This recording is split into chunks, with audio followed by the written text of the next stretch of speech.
The Deckmaster shirt cut jacket is an outdoor weight piece you're just gonna love. Real quick, let's have a look at some photos just to take a quick peek at it. I've got some terrific friends here in Lisbon, and often in these videos and on the website, you'll see them modeling Y.Chroma looks. Let's take a look here. You can see the Deckmaster on Francisco. By the way, Francisco's a total boss and a hell of a surfer. Here it is on the legendary Tony Fox. Tony owns the best restaurant in Lisbon. Come visit and I'll take you down the street to it. It's great. And of course, Rui. Rui is an actor. He's a super famous guy here in Portugal, and he's just always fun to watch rocket in front of the camera. But look at on all three of these guys, even though they have different body types, the Deckmaster looks amazing on them, and it will for you too. Let's talk about how it's built and how you use it, but I also want to tell you its story because it's pretty cool. Why did I call it the Deckmaster? Good question. Well, I inherited years ago a Navy P coat, a US Navy P coat from my grandfather on my dad's side, Grandpa Max. Here's a picture of him here, the original Max Lewis Israel. He lived to be 92 years old and was just razor sharp to the very end. We lost him in 2008, and I still miss him every day.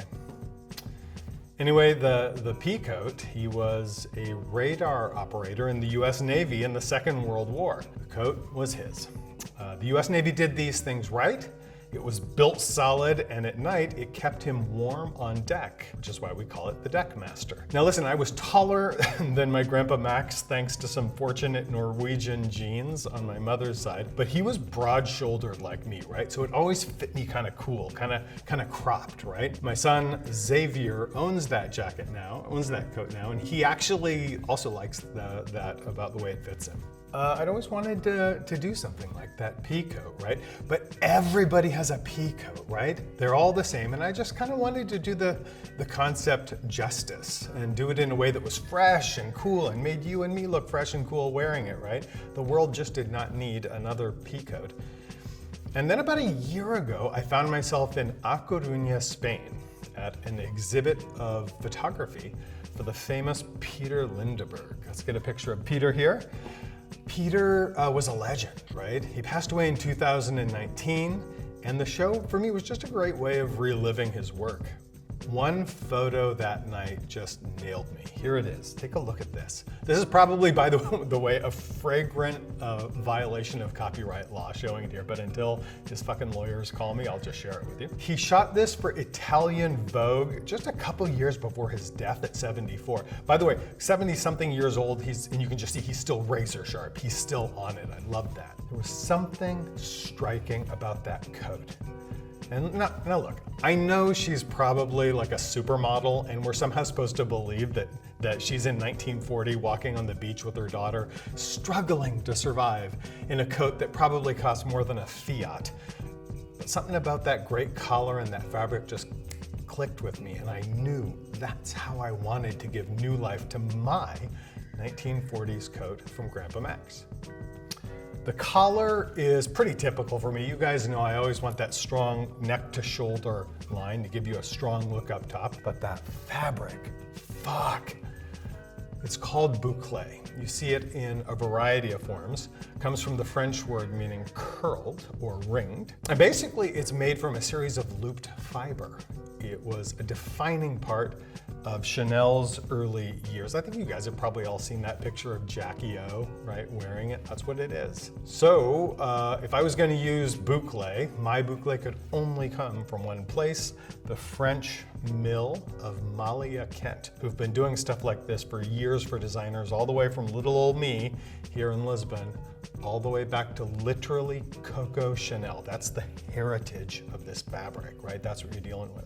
Let's take a look at how this beauty is made. But first, a quick look at how it fits in your wardrobe. All the way here at step 4. You picked your shoes to define the look that you wanted, right?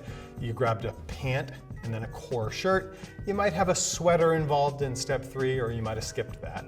By the way, speaking of step 3, you guys know I have a shirt cut jacket in step 3 called the Varial.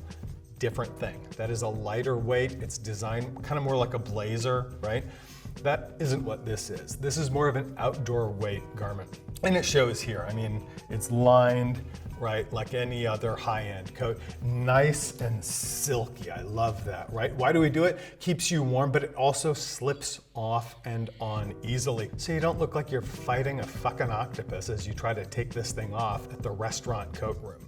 But you can see it's cut across the back here like a real outdoor jacket, not like a suit coat or something, right? So you've got this French super luxury fabric from the 40s, but with a high collar and formed shoulders. There's some real structure here to give you that look like almost a boxer. I love that. The bottom has a curve here, like the overshirt you used to use for surfing or something, right? It's just fucking cool. It's got this great tapered athletic shape. I finish it off with a row of gunmetal buttons here. That's really, really cool. But look at how I keep them hidden inside here. There's a double pleat here, so I keep it hidden. When you close it up, I actually don't want those visible on the outside when you close it up.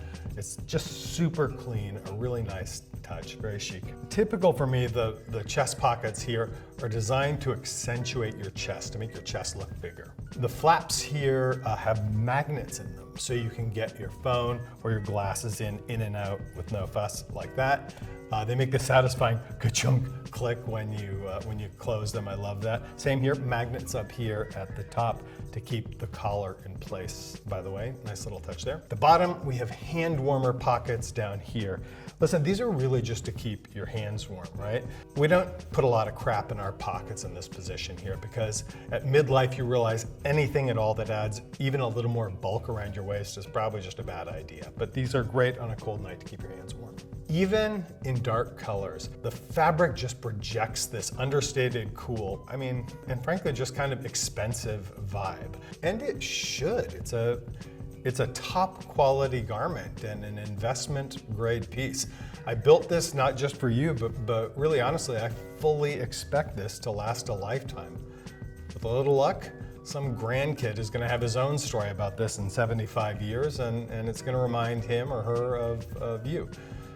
Hopefully they think we're just as cool as Grandpa Max was.